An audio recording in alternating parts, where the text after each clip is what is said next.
Hello दोस्तों, बहुत ही प्यारा सा आप लोगों के बीच में तिलकदारी गीत लेके आए हैं। कैसा लगे कमेंट बॉक्स में जरूर बताएं।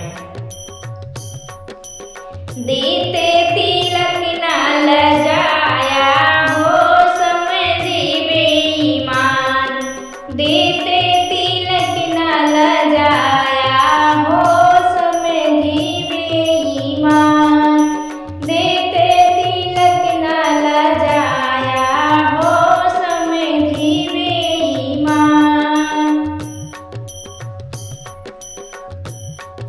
अपना तो पढ़ पढ़ के गाड़ी से आया, अपना तो पढ़ पढ़ के गाड़ी से आया, अपना तो पढ़ पढ़ के गाड़ी से आया, बाइक के चाबी दिखाया हो समझी बेईमान, बाइक के चाबी दिखाया हो समझी बेईमान।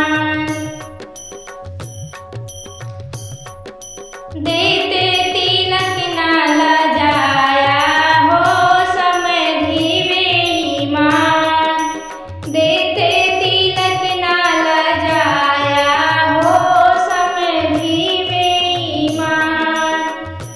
अपना तो सूट बूट फैशन में आया, अपना तो सूट बूट फैशन में आया, अपना तो सूट बूट फैशन में आया, थाने में खद्दर चढ़ाया हो समझी बेईमान, थाना में खद्दर चढ़ाया हो समझी बेईमान।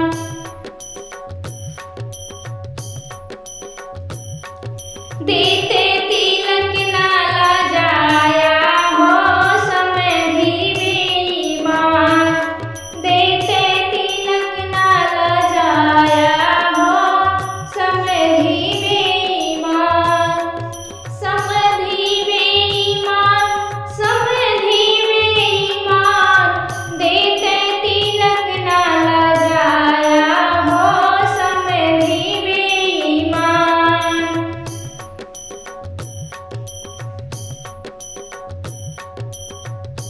अब